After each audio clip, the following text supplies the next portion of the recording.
আসসালামু আলাইকুম। দেখে নিব আজকে নিউজ সিরাজগঞ্জ জেলা থেকে। দালালের প্রতারণায় নিঃস্ব সিরাজগঞ্জের 4 যুবক।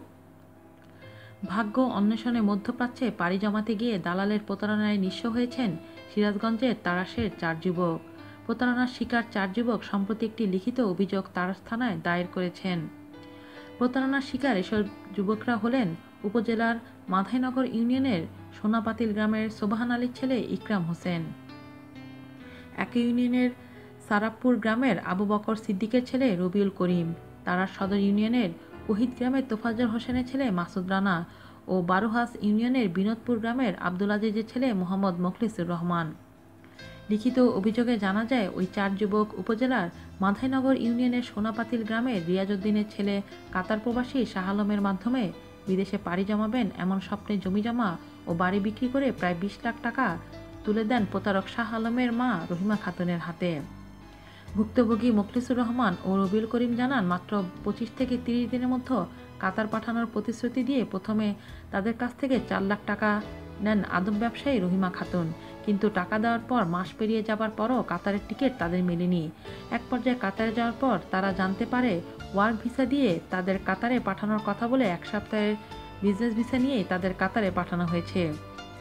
ভুক্তভোগী ইকরাম হোসেন জানান, কাতার পৌঁছার মাত্র 3 দিনের মাথায় তিনি অবৈধ অনুপ্রবেশের দায়ে পুলিশের হাতে গ্রেফতার হয়ে 25 দিন হাজত বাস করেন। পরে কাতার সরকার তাকে বাংলাদেশে ফেরত পাঠায়। এর পূর্বে কাতারে অবস্থিত প্রতারক আদম ব্যবসায়ী শাহ আলম তার কাছ থেকে একটি সাদা কাগজে জোরপূর্বক স্বাক্ষর নেয়। মাসুদ রানা জানান, আদম ব্যবসায়ী শাহ আলম ও তার মা রহিমা খাতুন 3 দফায় কাতার যাওয়ার ভিসা দেন তাকে। প্রথমে বাংলাদেশ থেকে ভারতে পাঠানো হয়, সেখান থেকে কাতার যাওয়ার জন্য আর কোনো উপায় না পেয়ে ফের দেশে আসেন। এক পর্যায়ে কাতার যাওয়ার পরপরই গ্রেফতার হন পুলিশের হাতে। তাকেও ফের আসতে হয় বাংলাদেশে। প্রতারক আদম ব্যবসায়ী তাদেরকে বেশি টাকা বেতন দেওয়া হবে এবং কাতার বিমানবন্দর, 5 স্টার হোটেল ও হাসপাতালে কাজ দেওয়া হবে বলে জানায়। বিষয়টি নিয়ে আদম ব্যবসায়ী কাতার প্রবাসী শাহ আলমের মা রহিমা খাতুন অভিযোগ স্বীকার করে জানান, ওই 4 যুবককে বিদেশে পাঠানো হয়। তারা জনপ্রতি প্রায় 4 লক্ষ টাকা করে দেয়। সেখানে গিয়ে জেল হাজত খেটেছে ঠিক, কিন্তু জাল ভিসা দেওয়া হয়নি। এই নিয়ে গ্রামে সালিশ বসেছিল, সেখানে টাকা ফেরত দেব বলে জানিয়েছে, কিন্তু আমার ছেলে টাকা পাঠাচ্ছে না, এজন্য টাকা ফেরত দেওয়া হয়নি। সোনাপাতিল গ্রামের মাতাব্বর ময়না আলী, ইয়াকুব আলী সহ শতাধিক গ্রামবাসী লিখিত অভিযোগ জানায়।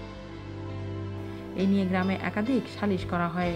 তারা সালিশ না মানায় তারাস থানায় গ্রামের সকলে মিলে একটি অভিযোগ দায়ের করা হলেও অজ্ঞাত কারণে থানা পুলিশ কোনো ব্যবস্থা গ্রহণ করেনি। এই বিষয়ে তারাস থানার ভারপ্রাপ্ত কর্মকর্তা ওসি মোহাম্মদ মঞ্জুর রহমান জানান, ওদের বিদেশে পাঠানোর কথা ছিল, তারা বিদেশ পাঠিয়েছিল। তিনি তাদের আদালতে মামলা দায়ের করার পরামর্শ দিয়েছেন। আজ এ পর্যন্তই। আল্লাহ হাফেজ।